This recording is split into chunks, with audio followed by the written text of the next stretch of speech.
नमस्कार दोस्तों, स्वागत है आप सभी का हमारे चैनल शेयर मार्केट में। मैं हूं आपका दोस्त नवी और यहाँ पे बात करेंगे एग्जिट कॉटन की। तो देखिए 75 रुपीज़ के ऊपर चिल्ला चिल्ला के वीडियो बना के कहा था कि एग्जिट कीजिए। एक नहीं बल्कि दो दो तीन तीन वीडियो बनाई थी कि इस लेवल से आपको रिवर्सल के चांसेस काफ़ी ज़्यादा दिखाई दे सकते हैं।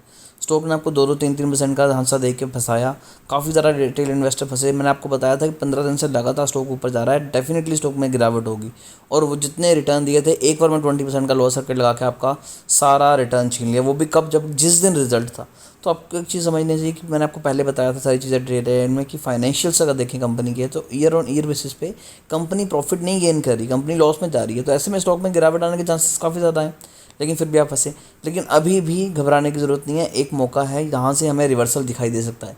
अगर स्टॉक वहाँ से रिवर्सल लेता है तो एग्जिट करके बाहर आइए।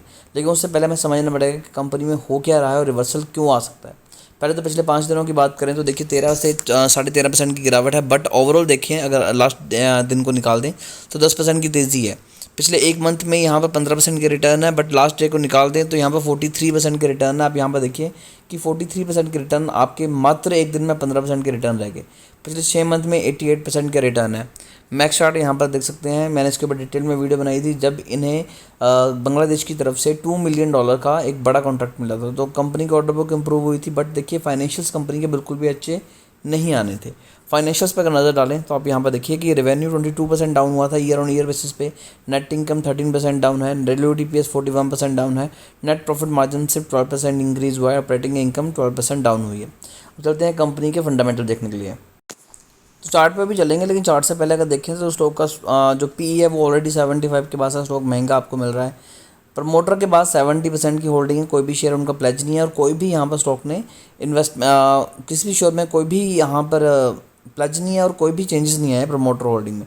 तो अभी जो स्टॉक है वो 50 डे मूविंग एवरेज के ऊपर ट्रेड कर रहा है और साथ ही साथ 50 डे मूविंग एवरेज के ऊपर ट्रेड करने के साथ साथ स्टॉक 200 डे मूविंग एवरेज के ऊपर भी ट्रेड कर रहा है। अगर पिछले कुछ टाइम से देखें तो वो हमेशा तकरीबन 50 डे मूविंग एवरेज के ऊपर से सपोर्ट लेता है। तो चांसेस है कि यहाँ से आपको एक रिवर्सल दिखाई दे सकता है। सेम चीज़ हम चार्ट पे भी देखेंगे। चार्ट पे भी यहाँ पर एक रिवर्सल दिखाई दे रहा है। अभी चलते हैं कंपनी के नेट प्रॉफिट के ऊपर, जो कि क्वार्टर ऑन क्वार्टर बेसिस पे है। तो company quarter on quarter basis पे अच्छा परफॉर्म कर रही थी डेफिनेटली, लेकिन जो अभी के कंपनी के रिजल्ट आए हैं उनमें कंपनी ने बिल्कुल भी हमें अच्छे रिजल्ट नहीं पेश करे हैं जितनी उम्मीद थी। और अगर हम यहाँ पर शेयर होल्डिंग पैटर्न देखें तभी आपको काफ़ी सारी चीज़ें क्लियर हो जाएंगी।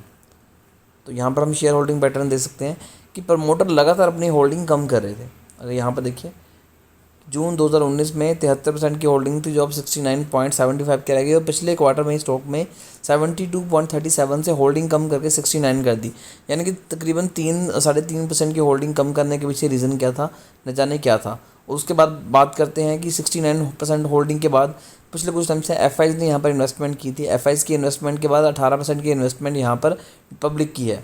अब देखिए एफआईज डीआई जो प्रमोटर के पास मेजोरिटी ऑफ स्टॉक होल्डर है, तो पब्लिक में काफ़ी ज़्यादा कम है। और स्टॉक में अगर मार्केट कैप की बात करें तो मार्केट कैप यहाँ पर 1278 करोड़ की है। तो ऐसे में स्टॉक को मैनिपुलेट करना काफ़ी ज़्यादा ईजी था। अब चलते हैं चार्ट के ऊपर। एक्जिगोटा कॉटन का 5 मिनट का चार्ट है। 5 मिनट के हटा के यहाँ पर हम करेंगे डे फ्रेम पे लेकर आते हैं, तो आपको सारी ज़्यादा चीज़ें क्लियर हो जाएंगी। तो देखिए पहले भी हमने इस चीज़ के ऊपर डिटेल में वीडियो बनाई थी और कहा था कि यहाँ पर हैवी वॉल्यूम आ रहा है।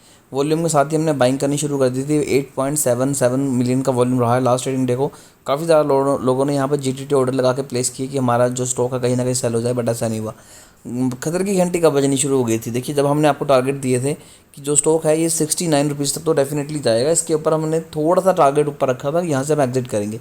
क्योंकि एक तो स्टॉक लगातार अपर सर्किट अच्छे रिटर्न दे रहा था, एक दिन भी हमें यहाँ पर रेड कैंडल नहीं दिखाई दी। और जो मेन ट्रेंड लाइन थी इनकी, देखिए स्टॉक तकरीबन पिछले 5-6 मंथ से एक ट्रेंड लाइन को फॉलो कर रहा था, लेकिन जब वो ट्रेंड लाइन के पास पहुंचा तो वहाँ पर एक भी रेड कैंडल नहीं दिखाई। उसे भी ब्रेक करने के बाद भी स्टॉक ने लगातार अच्छे रिटर्न देने शुरू कर दिए। जो अपना पुराना हाई था उसे भी ब्रेक कर दिया, जो पुरानी एक रेजिस्टेंस थी उसे भी ब्रेक कर दिया। उसके बावजूद स्टॉक ऊपर जा रहा था। तो डेफिनेटली खतरा तो वहीं से शुरू हो गया था कि कभी भी अब गिरावट हो सकती है।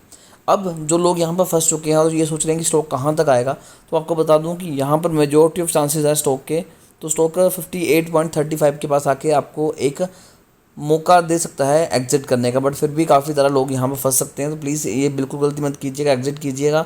और अगर फिर भी आपका एग्जिट नहीं होती तो 51.50 के पास आके हम एवरेज करेंगे। जी हाँ, एवरेज, क्योंकि यहाँ से वापस से रिवर्सल आने के चांसेस काफ़ी ज़्यादा हैं। यहाँ से ऑलरेडी स्टॉक एक अच्छा खासे लेवल पे 20 रुपये के अराउंड क्रैश हो चुका होगा। काफ़ी ज़्यादा जो लोग हैं वो घबरा के एग्जिट कर चुके होंगे, पैनिक जो होगा वो ख़त्म हो चुका होगा, और लोग यहाँ पर बिल्कुल भी स्टॉक में इंटरेस्ट नहीं जताएंगे। लेकिन हम यहाँ पर बाइंग करेंगे क्योंकि हमें पता है कि ये काफ़ी ज़्यादा एक इंपॉर्टेंट सपोर्ट है, यहाँ से रिवर्सल के चांसेस फिर से काफ़ी ज़्यादा हैं। अब तो स्टॉक यहाँ से भी रिवर्स कर सकता है, तो अगर हमने तो एग्जिट कर लिया था, अगर आपने हमारी पुरानी वीडियो देखी होगी तो आप भी प्रॉफिट में बैठे होंगे। तो हम 58.45 के पास अगेन जाके इन्वेस्टमेंट करेंगे, यहाँ से प्रॉफिट हमें मिलना शुरू हो जाएगा। एटलीस्ट 30 to 40% का प्रॉफिट तो हम निकाल लेंगे। फिर भी शेयर को लेके अगर आपकी कोई भी क्वेरी रहती है तो कमेंट कीजिए, हमारी कोशिश होगी कि आपको एक अच्छी एडवाइस दें।